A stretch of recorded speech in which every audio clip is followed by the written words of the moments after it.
Muito bem, sejam bem-vindos e bem-vindas. Nós estamos em uma jornada de oração. E primeiro momento da jornada, nós oramos uns pelos outros. Todas as madrugadas, ore uns pelos outros, né? Nesse grupo, acesse esse grupo e veja os pedidos de cada um e ore uns pelos outros para que sejamos curados. Esse é o que pede lá em Tiago 5,16, né? E eu tenho uma agendinha que eu coloquei lá. Nós faríamos ali um momento do hino, e aí você já viu. E agora eu gostaria de compartilhar um pedacinho da minha história com você, para a gente se conhecer melhor e contar como foi a minha primeira madrugada, tá bom? E a ideia é ter uma história bem breve e depois a gente pode ir ampliando, vocês podem me conhecer melhor, né? A minha primeira madrugada aconteceu quando eu tinha 13 anos de idade. 13 anos de idade. E até chegar nessa madrugada, aconteceu algumas coisas antes. O meu pai, ele tem um problema mental, ele é esquizofrênico. E o que que acontece? O esquizofrênico ele tem alucinações e ele via a minha mãe espancando ele, a minha mãe traindo ele e ele espancava a minha mãe por causa disso. Então, a, a minha vida veio nesse cenário. Então, é um cenário de violência. E para dar um passo na história, são quatro irmãos, três meninas e eu, e todas elas cresceram nesse ambiente de violência, de tragédia. E quando eu tinha 2 anos de idade, a minha mãe fugiu, ela foi para um outro estado, ela saiu do Paraná, onde eu nasci, foi para o Mato Grosso, e lá no Mato Grosso vivia só eu e ela e o meu padrasto. Só que nessa outra etapa da minha vida, que foi um momento em que eu fui muito rebelde, muito rebelde, muito rebelde. E as minhas crises pessoais foram aumentando, aumentando, aumentando, aumentando, aumentando, aumentando.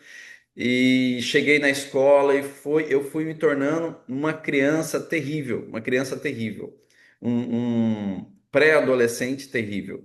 Então, 9, 10, 11 anos, 12 anos de idade, eu era insuportável, insuportável.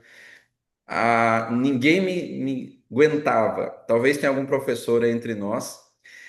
Essa situação chegou até os 13 anos. Eu brigava com o professor, batia no aluno, quebrava a janela, pulava. E eu fui assim, as pessoas achavam que eu tinha um monte de coisa, né? Esses nomes que a gente tem hoje aí, naquela época não tinha muito claro, mas tinha o nome psicopata. Então eles achavam que eu era psicopata. Eu tinha prazer em produzir dor nas pessoas. Essa era a minha situação. E E agora eu cheguei num pico de traumas terríveis. E a minha irmã fez uma ponte para que eu chegasse até a casa do meu pai biológico. E aí ele ligou para mim, disse que me amava e eu fui para a casa dele.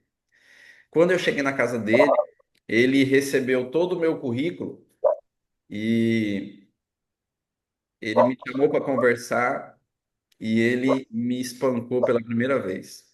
Então ele tirou uma cinta e ele me bateu muito. E ele disse que sabia quem eu era, que eu era rebelde e que ele ia me consertar.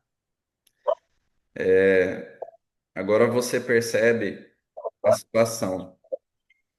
Eu fui preso em cárcere privado na casa do meu pai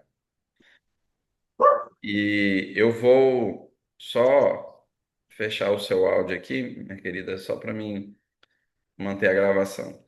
E aí eu fui preso na casa do meu pai e ele me espancou todos os dias. E o tempo passou, eu ficava na despensa, eu gritava, chorava e ninguém me ouvia. Um dia, chegando na madrugada, a minha rotina era assim: eu passava quase a noite inteira acordado, andando no quarto, no almoxerifado onde eu ficava, na despensa. E quando era 2 da manhã, eu cochilava das 2 às 4 da manhã, que era o horário que eu achava que ele estava dormindo. Porque eu pensava assim, se eu tiver acordado e ele entrar, eu mato ele. E se eu tiver dormindo e ele entrar, ele me mata. Então eu não posso dormir. Você imagina isso? É um pouco complexo de eu explicar isso para você, mas eu reservei só 10 minutos para a história. Mas um dia eu estava no pico do desespero e nas 2 horas da manhã, na hora que eu ia dormir, que eu dormia das 2 às 4, 4 horas eu ia para um trabalho escravo que ele me levava e eu capinava o dia todo, porque ele não suportava eu ficar em casa. E quando foi 2 horas da manhã, a hora que eu fui dormir, eu lembrei da minha mãe. A gente tinha sido batizado na igreja adventista aos 9 anos de idade. Só que eu nunca tinha nenhum contato com a igreja. Digo, com aquilo que a igreja pedia que a gente faça, com a Bíblia em oração. E a minha mãe dizia que Deus era bom e que Deus falava com a gente. E ele usava a Bíblia, né? E nesse dia, a minha primeira madrugada começou 2 horas da manhã. Eu me ajoelhei e eu falei, eu vou falar umas coisas para Deus. Se Deus existe, Ele vai me ouvir. Ele vai me ouvir. E eu rasguei o coração. Eu não abri o coração, eu rasguei o coração. Eu orava, gritava e chorava. E eu contei para Deus tudo o que eu sentia. Tudo que estava acontecendo comigo, eu entreguei para Deus. E depois disso, depois que eu orei desse meu jeito infantil, eu tinha 13 anos de idade. Eu peguei a Bíblia e eu falei para Deus assim, falei: Senhor, se o Senhor existe e o Senhor tem algum interesse em mim, o Senhor fala comigo. E eu tinha 13 anos, ninguém falou que eu não podia fazer isso. Então eu falei para ele assim: eu vou fechar os olhos e eu vou abrir a Bíblia. E eu vou colocar o dedo. E o verso que aparecer é aquilo que o Senhor vai falar comigo. Abrir um parênteses aqui, irmãos. Cuidado quando alguém usar a Bíblia para fazer algum tipo de zombaria ou escárnio. Cuidado com algumas falas que dizem assim, aquele negócio que o pessoal fala, vai lá, se enforque e tal.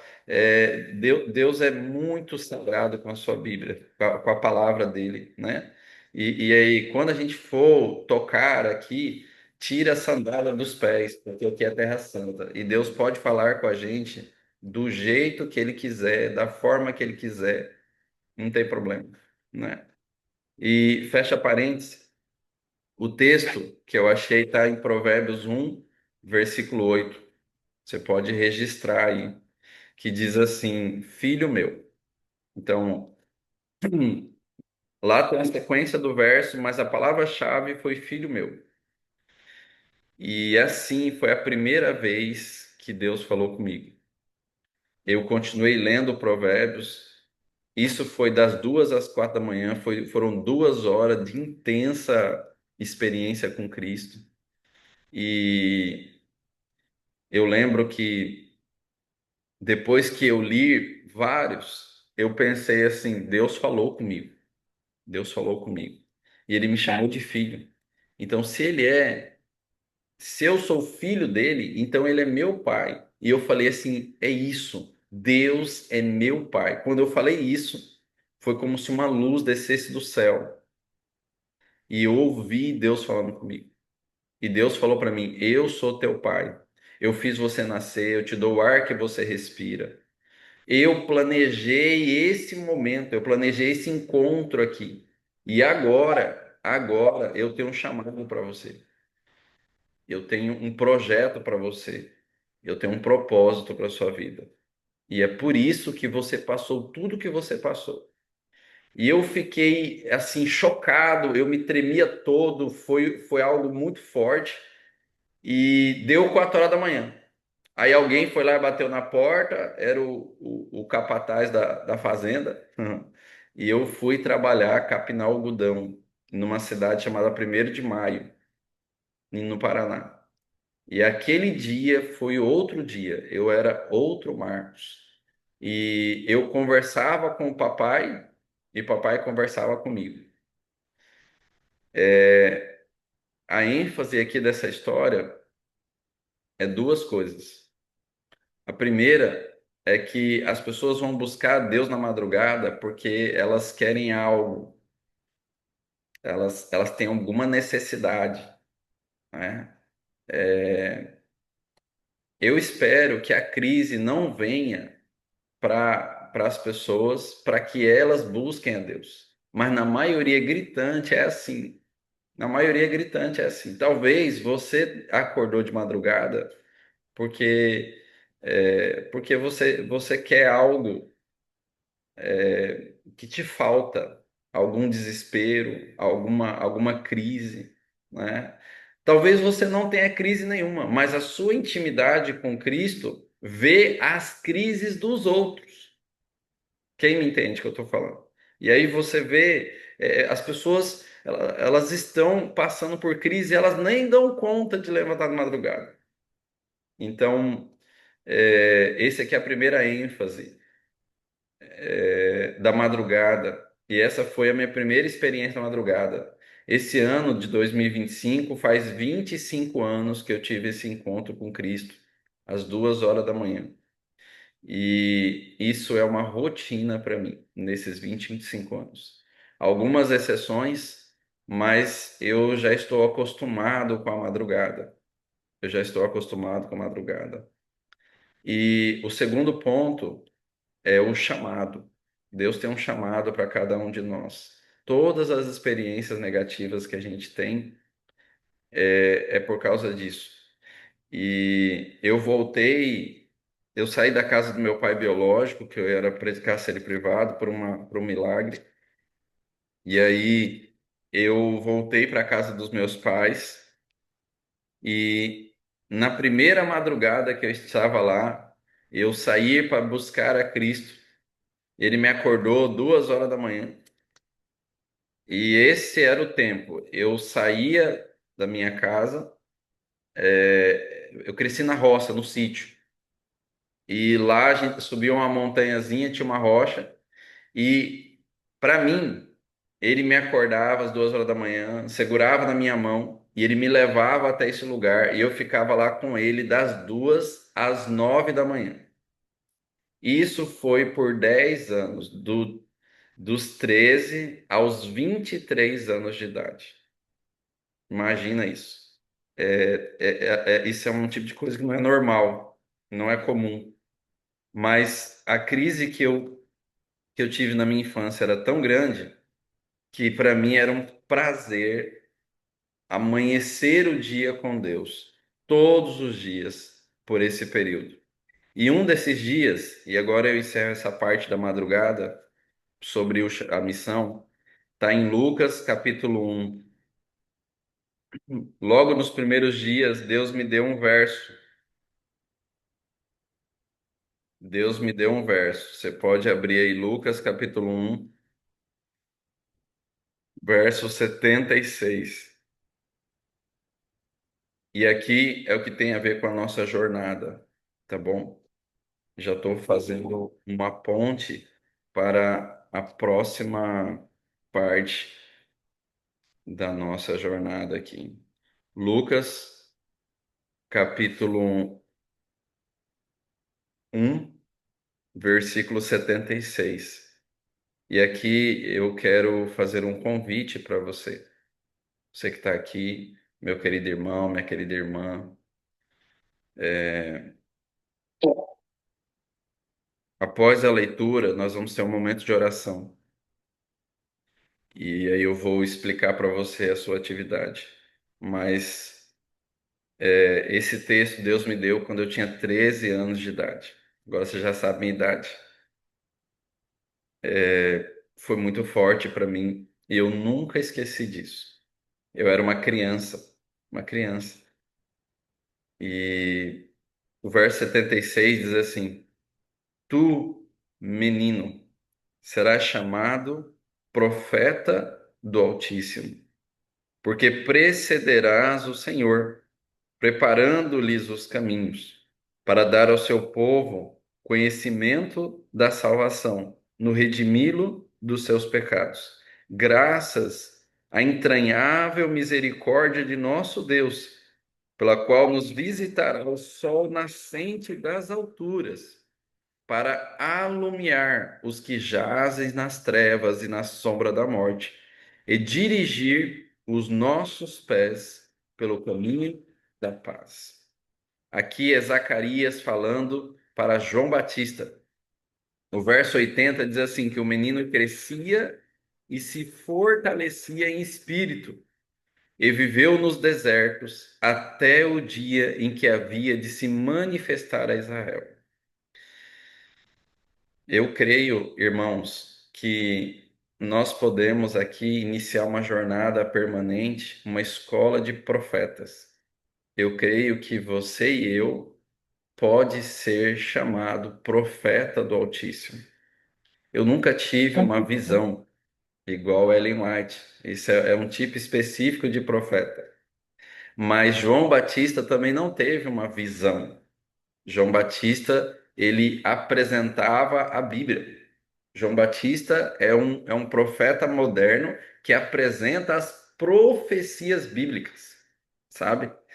Ele é conhecido como profeta, e ele é profeta, mas ele é um profeta que apresenta, ele entende de profecia, ele entende de profecia. E a mensagem de João era: Eu sou a voz do que clama no deserto. Isso é uma profecia de Isaías, ele está representando Isaías. Então, toda a dinâmica da vida de João Batista foi apresentar o Messias, apresentar Cristo. E esse Cristo é o sol nascente das alturas, é esse Cristo que ilumina os que jazem nas trevas. E João Batista era apenas aquele instrumento que conduzia as pessoas. E agora eu quero saber de você. Você tem o interesse de ser como João Batista no seu ambiente, né? Para que você seja chamado. Quem chama aqui de profeta do Altíssimo, aqui na profecia é que Jesus vai chamar ele de profeta, porque Jesus chamou João Batista de profeta, e ele disse assim: ele é muito mais que um profeta, né? As pessoas vão chamar ele de profeta, porque toda a Judéia vinha até João Batista para ser batizado, né? E então Deus está levantando profetas, profetas modernos. E essa jornada, digamos que será uma escola de profetas. E eu gostaria de orar e desenvolver a profecia, né? Oração e desenvolvimento profético. Porque sem profecia, diz Provérbios, o povo se corrompe. Então, nós vamos ter um momento de oração agora, nós vamos dedicar um tempinho. E eu quero lhe fazer uma proposta. E eu gostaria que você tivesse uma visão de profeta. Então, eu estou treinando você para ser profeta, tá bom? E eu vou usar uns minutinhos para me explicar para você como você tem uma visão. Pastor, que loucura é essa? Vai até o fim da minha narrativa, tá bom? Você vai entender, certo? Então, o meu pedido para você é que você prestasse atenção, que eu vou te oferecer uma experiência interessante. Crede, crede em Deus. Pastor, qual é o fundamento disso? Eu tinha 13 anos de idade, como você sabe, e uma criança com 13 anos de idade, ela tem muita imaginação. Vocês concordam? Sim ou sim? Ela tem muita imaginação. E e eu era uma criança normal. E um dia eu li um verso que eu vou ler ele para você. Está em Hebreus, capítulo 4 versículo 16. Tá bom? Essas coisas você pode anotar. Hebreus, capítulo 4 versículo 16.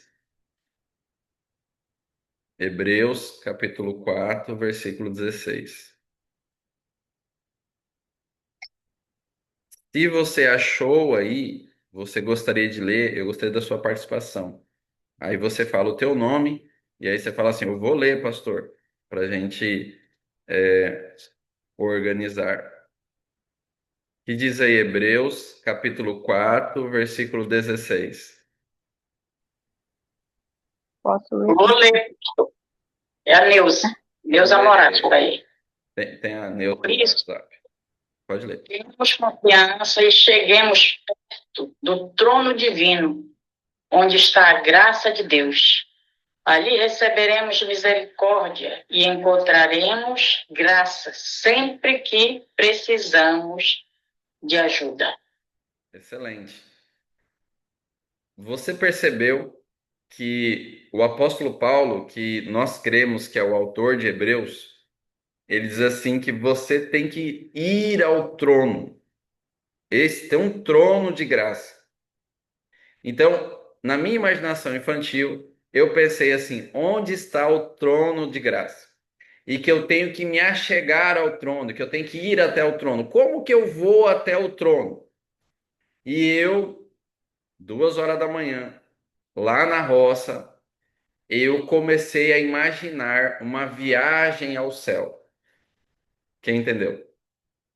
Entendeu? Eu comecei a imaginar uma viagem ao céu. Então, eu, como uma criancinha infantil, eu imaginei o que eu vou narrar para você. E eu gostaria que você fizesse um esforço para se achegar ao trono da graça. Estão aí comigo? Quem entendeu? Estão aí? Certo? Então, quando eu terminar de explicar, eu vou.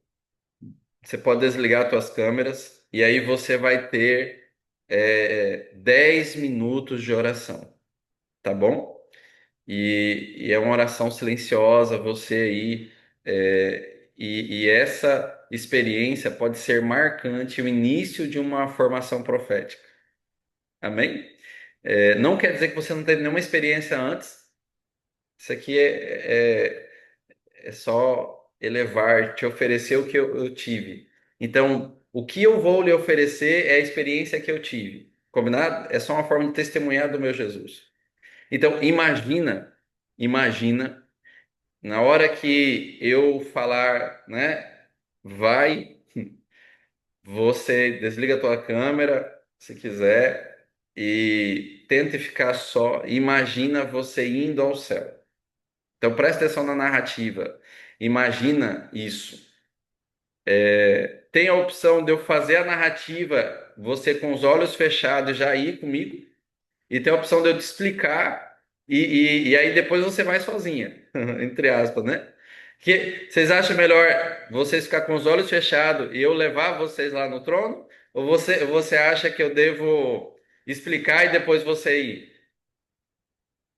Alguém dá uma sugestão aí. A primeira Senhor nos alternativa, leva, pastor. pastor. Então vamos embora comigo, tá bom? Então você pode fechar os seus olhos e aí eu vou, na hora certa você vai saber e aí você vai ter o seu tempo de oração, tá bom? Então se você crer, eu vou te levar ao céu, porque eu vou lá todo dia. Fecha os olhos. Imagina que agora você vê ao seu lado direito um anjo enorme. Ele olha para você, te abraça, segura na sua mão e te eleva ao céu. Imagine que o seu anjo está subindo mais e mais. De repente, você olha, você vê as luzes lá embaixo, as casas, você vê nuvens passando perto de você e você continua subindo. De repente, você atravessou o primeiro céu. Céu, e você olha para baixo, está o planeta Terra. Agora você está no segundo céu. O universo incrível, estrelas cintilantes, as galáxias coloridas. E o anjo continua te levando e conversando com você. De repente você atravessa o segundo céu e está no terceiro céu. Ali está o céu mais importante, o centro de controle do universo. Tem uma porta enorme à sua frente. O seu anjo coloca você de frente com a porta, e lá tem um outro anjo que abre os portais das mansões celestiais. Eles são incríveis. Você percebe um brilho enorme e entra. Ao você entrar, à sua direita está um rio cristalino. Lá na frente você vê a árvore da vida de um lado e de outro do rio. À sua esquerda você olha e percebe animais, um gramado parece um veludo, uma natureza reluzente, belíssima. O seu anjo te conduz ainda até o centro da cidade. E lá tem uma escadaria enorme, e você começa a subir os degraus, quase que recebendo uma nova vitalidade. E de repente você chega no Altíssimo. Lá está o tabernáculo do Deus vivo. Na porta do tabernáculo está Jesus Cristo. Ele te abraça e ele tira as suas roupas sujas. Ele tira tudo de sujo de você. Ele fala: filhinho, filhinha, os seus pecados foram perdoados. Ele te abraça e te dá uma veste branca, resplandecente, e ele abre o tabernáculo para você. Ao você entrar, você vai perceber que a sua direita está os pães da preposição, à esquerda está o candelabro. Você continua e ali você entra no Santíssimo. Jesus te leva ao Pai e lá está o trono da graça. Ali você se ajoelha e você ora. O que você dirá ao Senhor? Abra o seu coração. Amém. Senhor Deus, é bom recebermos a tua bênção. Que o Senhor te abençoe e te guarde. Que o Senhor faça resplandecer o seu rosto sobre ti e tenha misericórdia de ti. Que o Senhor sobre ti levante o rosto e te dê a paz. Imagina que agora você volta e o seu anjo traz você de volta até aqui, onde você está. Amém?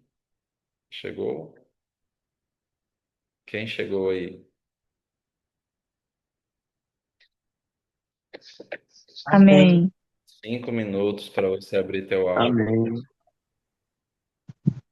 Essa é uma experiência solene, profunda. Alguém foi comigo para o céu? Quem foi comigo para o céu aí? Eu Amém. fui, Amém. pastor. Experiência maravilhosa. Muito obrigada. Maravilhoso. Amém.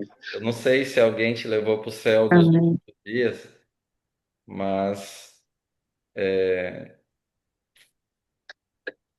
eu vou para lá todos os dias. E aí o céu Amém. desce comigo. E eu vivo o céu o dia todo.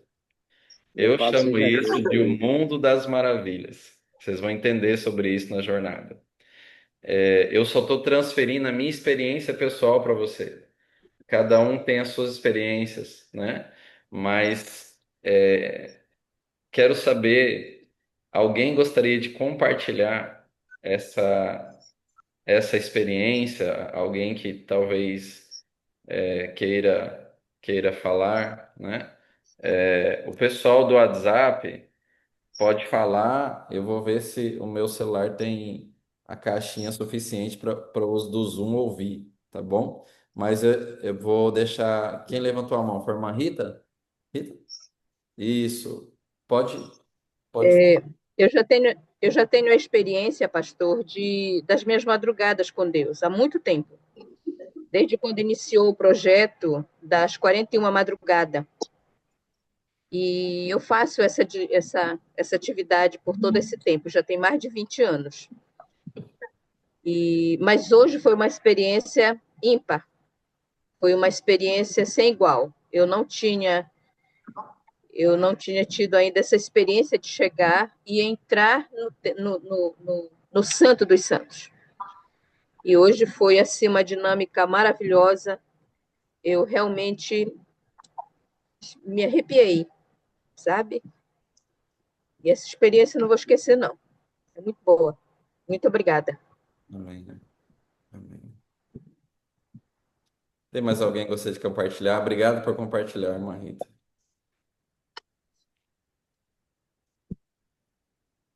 Sim, pastor, me emocionei muito, porque eu nunca tinha, eu todos os dias de madrugada também eu tenho o costume de levantar às 3 horas, orar, estudar a Bíblia, mas hoje essa experiência foi uma experiência maravilhosa e eu espero continuar sempre eh, tendo essa experiência de que um anjo me leve até o trono de Deus, e isso é maravilhoso. Eu agradeço muito também, porque eu tenho um grupo, nós temos um grupo, né? Onde tem várias pessoas, nós costumamos também fazer vigília nas madrugadas online e também temos reuniões 3 vezes por semana de madrugada, mas eu espero também que essa jornada seja uma jornada em que eu aprenda muito, que eu cresça como cristã espiritualmente, né? E que isso também sirva para que nós tenhamos o desejo de pregar o evangelho, de aprender mais sobre nossa identidade e dividir com os outros, repartir com os outros, porque nós sabemos que eles são maus e que essa é a vontade do Senhor. Nós preguemos o Evangelho. Obrigada, pastor. Você que está no WhatsApp, você ouviu a fala? Eu tentei colocar um acessório aqui, mas você não conseguiu ouvir, né?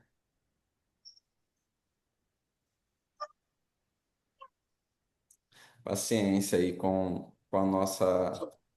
Eu vou tentar trocar o acessório aqui para vocês ouvirem quem está falando no Zoom, tá Eu bom? ouvi, pastor. Eu ouvi. Tá bom.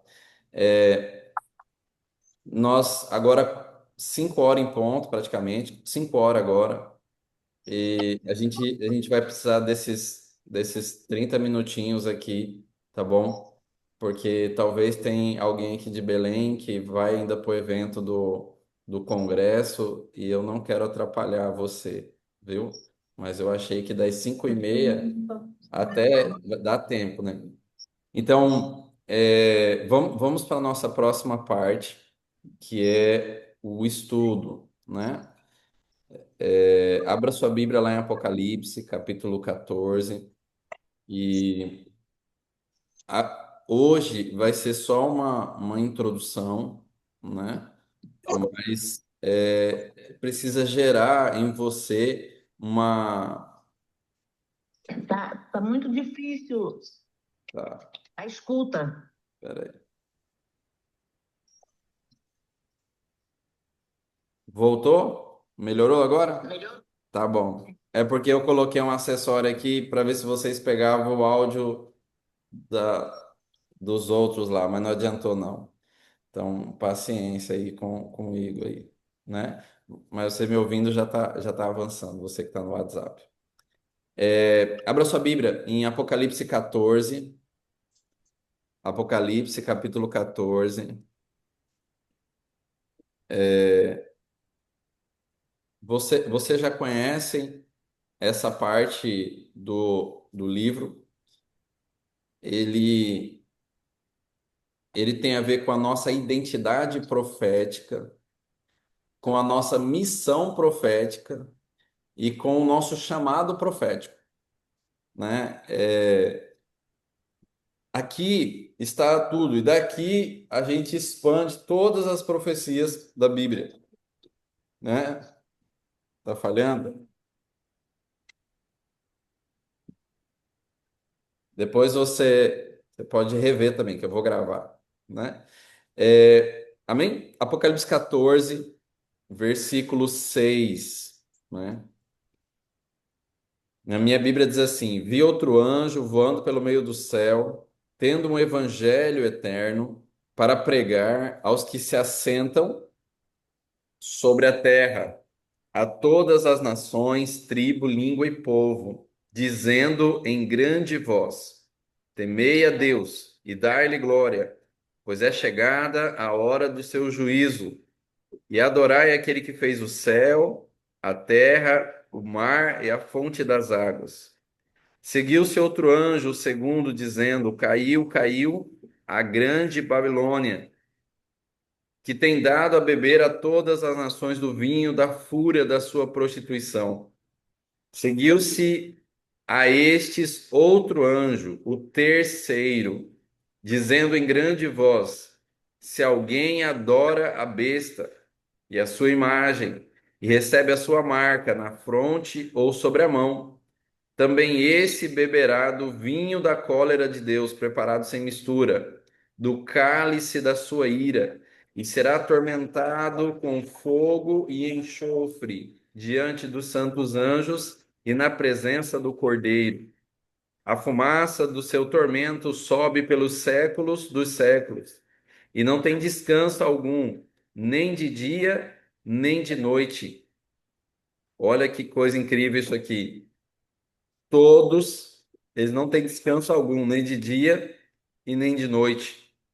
Os adoradores da besta e da sua imagem, e quem quer que receba a marca do seu nome, aqui está a perseverança dos santos, os que guardam os mandamentos de Deus e a fé em Jesus. Para João Batista, ele pregava: o tempo está cumprido, arrependei-vos e crede no Evangelho. João Batista apresentava o reino como a vinda do Messias. E essa vinda do Messias, essa vinda era para quê? Era para Cristo morrer na cruz, para ele apresentar o reino para nós, tá certo? E a nossa visão agora é que Cristo vai vir como Rei dos Reis e Senhor dos Senhores. Então, se há um profeta superior a outro, os adventistas do sétimo dia devem ser profetas mais do que João Batista foi, né? E João Batista pregava a mensagem de Isaías, e os adventistas do sétimo dia pregam a mensagem do primeiro, do segundo e do terceiro anjo. João Batista dizia: Eis que está posto o machado à raiz da árvore. Nós falamos: se você adora a besta, a sua imagem, você vai ser atormentado com fogo e enxofre para sempre. É claro que não é o para sempre, é que nunca mais vai ressuscitar. Não tem outra, não é morte que não tem outra chance. É o juiz executivo. Então, nós temos três mensagens e eu vou dar ênfase na terceira mensagem. Mas vamos fazer assim um pincel geral. Esse pincel não vou apresentar agora, que eu vou apresentar isso nos outros momentos da nossa jornada. Mas de forma geral, pergunta: quando é que foi pregado a primeira, a segunda e a terceira mensagem angélica, pensando em tempo? Você poderia me explicar, pastor? Olha, a primeira mensagem foi pregada nesse tempo, a segunda mensagem nesse tempo, a terceira mensagem nesse tempo. nós, como Adventistas Sétimo Dias, a nossa compreensão já foi melhor. Só que com o passar do tempo, a Igreja Mundial, isso eu estou falando da Associação Geral, Divisão, todos estão percebendo que os membros da Igreja Adventista, estão perdendo a sua identidade.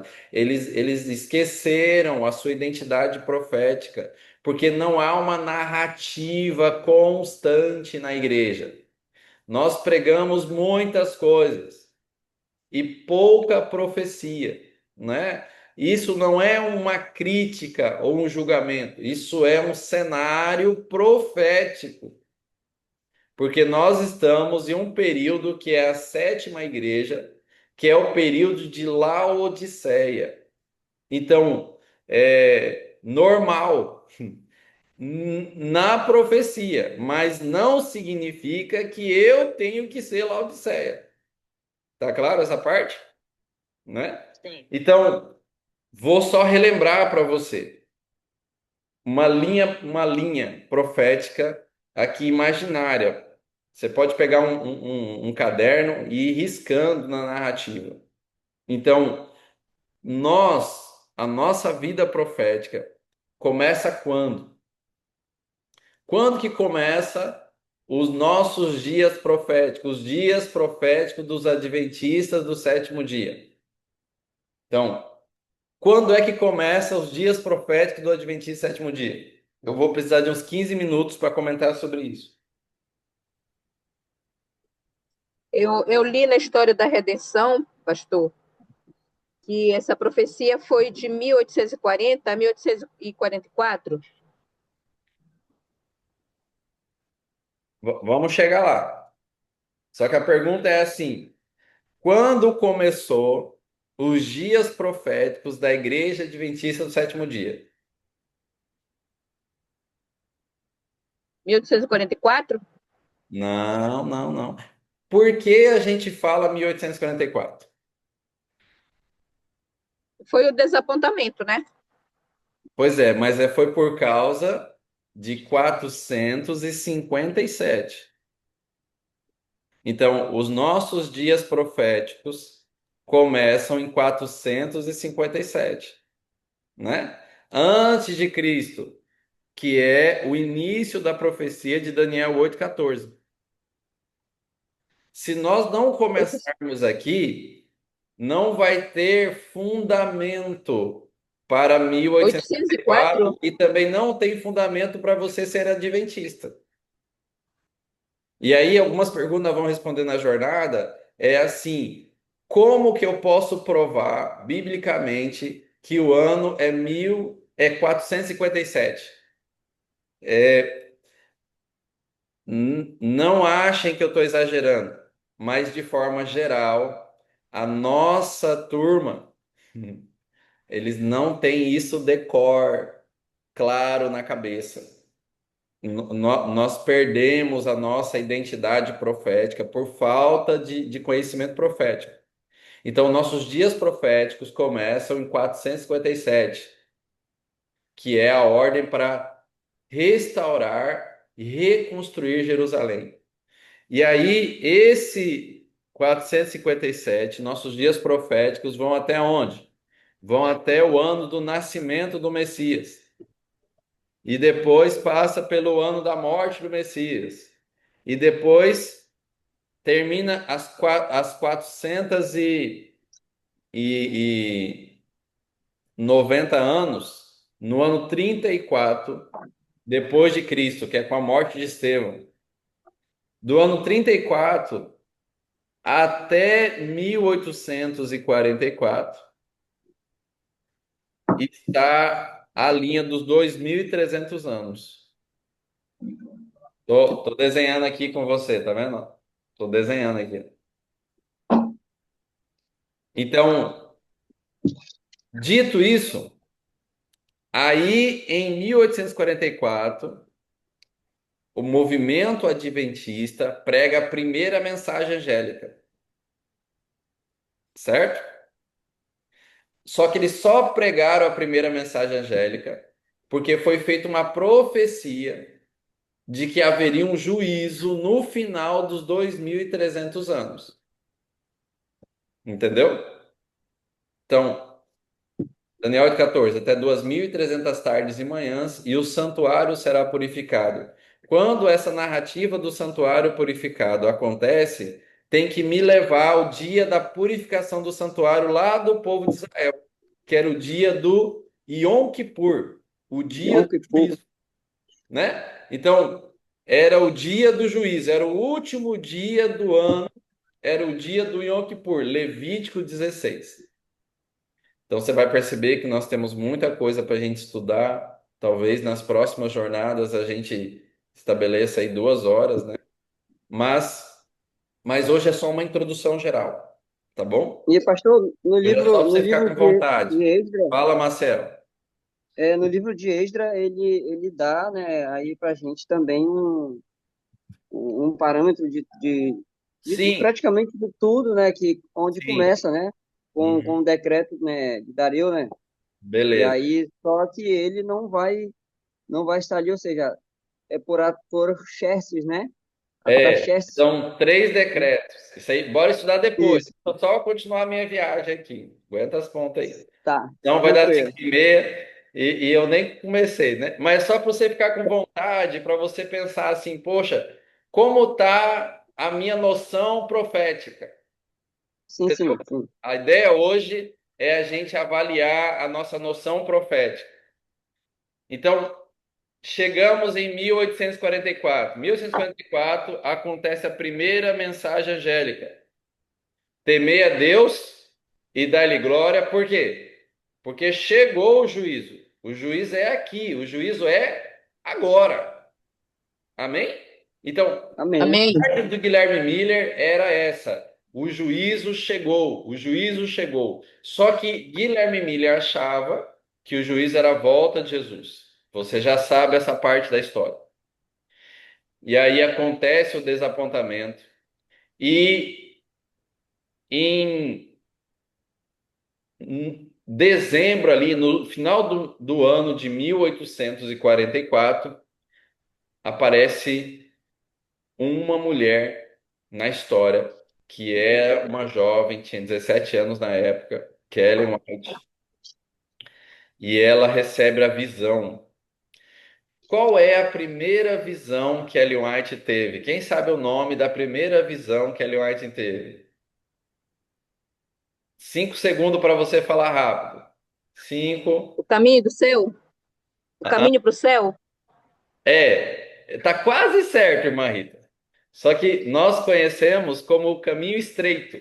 E esse O caminho é pro caminho céu. estreito. Tá tudo certo, né? Mas é isso aí. Então ela teve uma visão do caminho para o céu, que é um caminho estreito, né? E essa visão foi incrível, incrível mesmo. E ali nós tivemos o dom profético.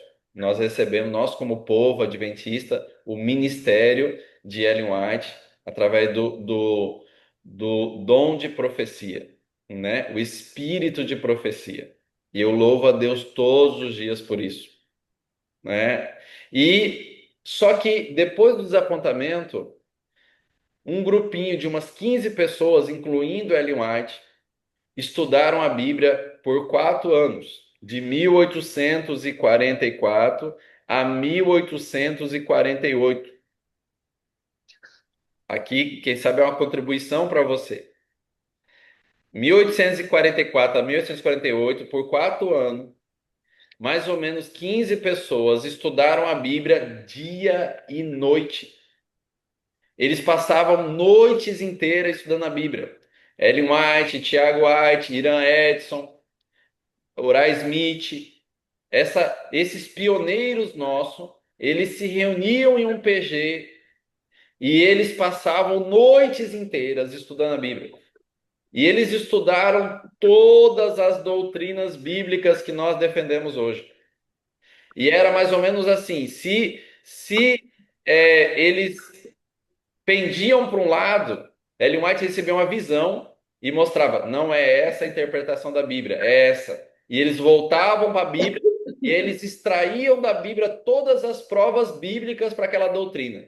E se eles faziam alguma coisa errada, aí eles eram orientados, mas nenhuma doutrina saiu dos textos de Ellen White. Ela era uma luz menor que apontava para a luz maior. Então aconteceu o que nesse período, pastor? Aconteceu uma purificação doutrinal.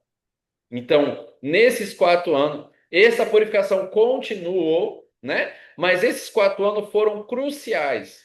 Lá nós entendemos a doutrina do santuário celestial, que é a nossa, assim, não tem outro lugar no mundo que defende isso. É só nós, puro. Nós entendemos a doutrina do juiz investigativo, que está vinculado ao santuário, mas também está vinculado à lei. Nós estudamos a doutrina do grande conflito, que é a nossa crença. O grande conflito, por incrível que pareça, meus irmãos, é só a igreja adventista que defende do jeito que defende. Entendeu? É só nós. Não tem outra igreja no mundo que defende essa doutrina bíblica, né? Essa crença fundamental que existe um grande conflito entre o bem e o mal. E ali foi se estudando tudo isso. Tudo isso foi estudando. E aí, em 1848, Deus deu uma visão para Ellen White, em novembro de 1848. Deus disse para ela assim: olha, eu tenho uma ordem para você. Você vai falar para o teu esposo e ele deve publicar essas verdades. Então, ele vai escrever. E esse material chama-se Verdade Presente. E ele vai enviar essas publicações. Os irmãos vão ler e assim vai ser uma torrente de luz que vai iluminar o mundo.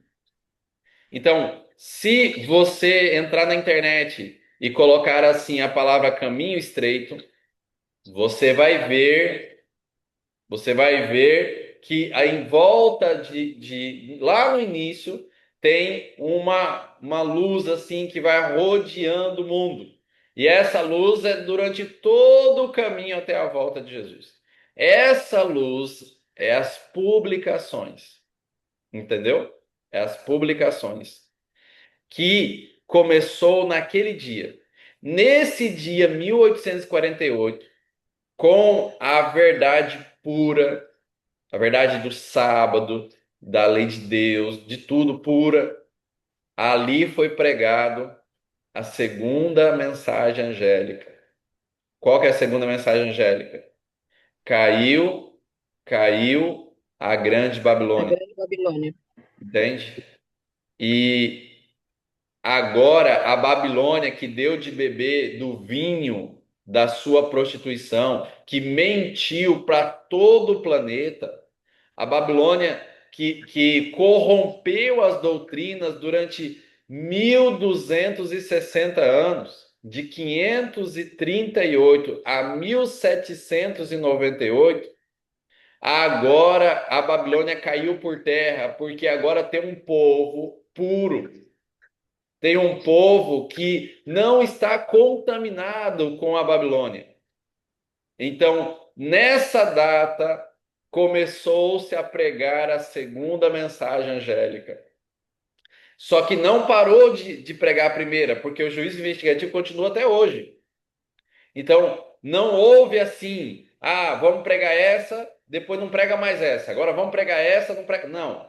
É as 3 mensagens angélicas que continuariam sendo pregadas. A diferença é que há um marcador que mostra que agora a ênfase é essa. Então, de 1848,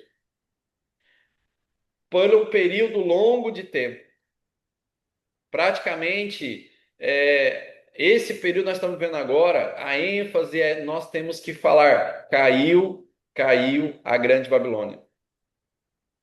Então, esse período aqui nós estamos pregando a segunda mensagem angélica. Ok, pastor, nós chegamos na terceira mensagem angélica e eu tenho 9 minutos, né? Olhe para a terceira mensagem angélica. Aí tem três elementos a terceira mensagem angélica. Eu preguei isso em duas igrejas apenas, então é bom a gente relembrar, tá bom? Eu quero mostrar para vocês aqui uma imagem aqui. Para você que me vê pelo WhatsApp, eu vou fazer assim, ó. Aí você vai ver no computador, tá vendo? E aqui está três elementos da terceira mensagem angélica. E é só esse slide que eu vou usar, porque nós vamos ampliar isso nos próximos encontros, tá bom? Qual é o texto? Olha para o texto aí, verso 9. Seguiu-se a estes outro anjo, o terceiro, é o último, não tem outro anjo depois desse. Tem um quarto anjo lá em Apocalipse 18, só que é um complemento, é a mesma mensagem. Lá diz assim, ó, se alguém adora a besta e a sua imagem, e recebe a sua marca na fronte ou sobre a mão. Então, nós temos três elementos. Agora, amigos, eu creio que o marcador de tempo é hoje. Nós temos que pregar a terceira mensagem angélica. Pastor, eu quero um marcador na história da igreja. Eu diria que o marcador da terceira mensagem da igreja, na história da igreja adventista, o ano é 1888. A igreja adventista nesse ano passou por uma crise enorme, porque houve um problema relacionado à justificação pela fé. Nós podemos falar sobre isso durante a jornada, mas você pode pesquisar. Minneapolis foi um evento da Associação Geral em Minneapolis e aconteceu algo ali gigante em todos os aspectos. A igreja se dividiu, houve um problema interno. Era um problema entre o tema da justificação pela fé e a lei de Deus. Isso foi seríssimo. E Ellen White, ela interviu, mandou cartas. Os homens grandes da obra, presidente da Associação Geral, os pastores, eram contra uns jovens pastores chamado Wagner. Um era John e Wagner. E esses dois, eles pregavam a justificação pela fé e a presidência da igreja não aceitava. Então, os mais antigos contra os mais jovens. E Ellen White fez uma carta, mandou para o presidente da Associação Geral e falou: você está errado. O Wagner está certo. A justificação é pela fé. E isso foi um marco na igreja mundial. Um marco na igreja mundial. Isso eu quero dizer, meus queridos, você que é adventista, confia na igreja. Essa é a igreja de Deus. Não tem outra, viu? Não tem outra. Deus preservou essa igreja incontaminada. Pastor, mas tem pastores. A gente é tudo pecador. Mas a doutrina, aquilo que a gente defende, não está contaminado. O nosso corpo doutrinário, os nossos manuais da igreja adventista não está contaminado pela Babilônia, porque ela caiu para nós. Amém? Amém? E Amém. agora nós temos aqui esse elemento aqui. E nesses 5 minutos eu quero deixar você com vontade. Nós temos aqui três elementos da mensagem do terceiro anjo. E são três ameaças. Presta atenção nisso, é ameaça. Aqui é um julgamento.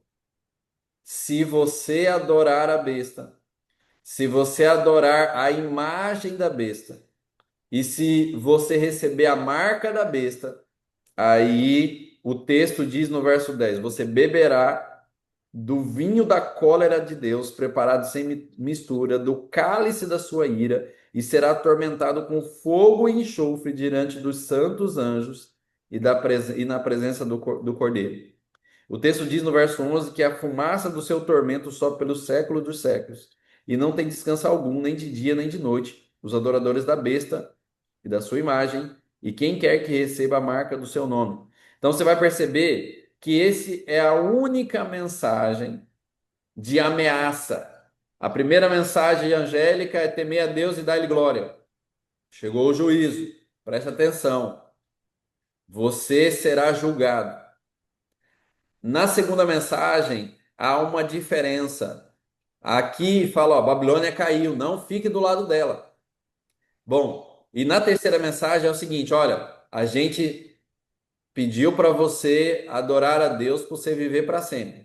A gente mostrou que a Babilônia não vale a pena para você. Agora, se você quiser a Babilônia, você vai receber o furor de Deus preparado sem medida. Não tem, gente, em toda a Bíblia, uma ameaça maior do que essa. Não tem, não tem. Gente, isso tinha que tirar o nosso sono. Isso tinha que fazer você pensar nisso o dia inteiro, todos os dias, a semana inteira. Isso aqui tinha que te provocar sem parar. Isso é muito sério. Isso me choca, porque a gente perdeu a noção da gravidade da situação. Então, nós temos aqui três elementos. Eu vou cumprir meu horário, talvez eu passe um minuto. A mensagem da justificação pela fé. Nós temos que entender essa mensagem. Nós vamos tratar disso durante toda a jornada. A mensagem da saúde, pelo amor de Deus. Pelo amor de Deus, gente. E a mensagem do sábado, a lei de Deus. Essas são as mensagens que temos que entender para não sofrermos o juízo executivo. Então eu quero perguntar para você: você tem interesse em se aprofundar nesse tema? Né? Eu vou. Você tem interesse que isso seja prioridade na sua vida? Porque daqui a pouco, irmão, daqui a pouco, meu querido e minha querida, tudo vai virar fogo e enxofre. Daqui a pouco, Cristo vem, os santos vão embora e eu quero ir com ele, amém? Quem quer ir mais eu aí? Vamos embora? Amém. Então, ó, se você for para o céu todo dia, igual eu vou te levar em cada madrugada, os nossos encontros não serão todo dia. Se acalme, né?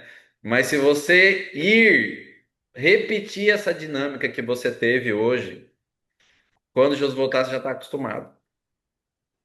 Amém. Mas isso aqui, gente, para mim, é o tema mais sério da Bíblia. Porque nós estamos em 2025. Faz 177 anos que o nosso corpo doutrinário foi pronto, em 1848. Em 1848 surgiu a colportagem, o Ministério de Publicações. Foi as publicações que fez a igreja crescer no mundo todo. Nós vamos estudar a história da igreja, vocês vão ver detalhes de como Deus conduz a história da igreja. Vai ser incrível, né? E a igreja, em 1863, quando virou Igreja de 27º Dia, quando foi registrado na chapa, havia 3.000 membros. De 15 para 3.000, foi as publicações que fez com que as pessoas conhecessem a verdade, né? Então, meu apelo para você é que você ore por isso essa semana. Ore fervorosamente, que você pesquise essas três mensagens, que você leia o que Ellen White fala sobre saúde, o que Ellen White fala sobre justificação pela fé, sobre a lei de Deus, né? E como essas três mensagens elas se convergem em um corpo. Não tem como entender justificação pela fé sem a mensagem de saúde, sem a lei de Deus, e não tem como esses três se separarem. Nós vamos entender isso. Então, vocês entenderam? Amém? Então, Amém. aqui, ó, eu tenho as pessoas que fizeram os pedidos de oração até às 5 da manhã, né? Essas pessoas fizeram pedir oração, vou fazer um sorteio com elas. E até às 5 da manhã, tá bom? E aí nós vamos sortear uma lição da Escola Sabatina, tá bom? Quem fez pedido de oração, eu acho que tá aqui online, né?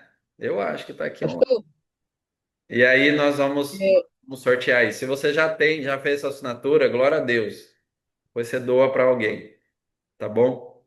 Não vou fazer isso agora por causa do nosso tempo, mas eu quero orar agora. E antes de orar, eu quero fazer um pedido para você, meu querido e minha querida, pelo amor de Deus. Deixa eu interromper o compartilhamento aqui. Quando terminar isso aqui, separe um momento e grava um áudio ou escreve um texto, como foi essa experiência aqui lá no grupo, para ver se a gente faz o caminho inverso. Começa com pouco e termina com muito. Gente, né? Porque teve um colega meu que falou: eu comecei com muita gente e terminei com pouco. Aí eu falei: ô misericórdia, né? Então, conte para as pessoas. Escreva lá.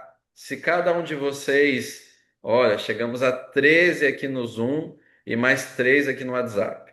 Amém? Bastante, estou chocado. Amém. Escreva lá, tá bom? Escreva lá. Eu quero orar para mim não passar das 5h35 aí, para que a gente siga o nosso horário e depois que terminar aqui, você segue em frente o teu dia de sábado. Amém? Só quer falar, Maria? sim. É só dizer que a profecia do sonho de Nabucodonosor, eu gosto muito, muito dela, né, pelo conhecimento que ela nos traz. Mas às 2.300 tardes de manhã, eu estou com a minha Bíblia aberta aqui com o gráfico das 2.300 tardes de manhã, né? E eu entendo para mim, mas não tenho domínio para falar para as pessoas. E hoje eu tive um conhecimento maravilhoso. Quero só agradecer. Amém? Amém. Eu vou ajudar vocês mesmo fazer o desenho assim, ó. Para que a gente consiga.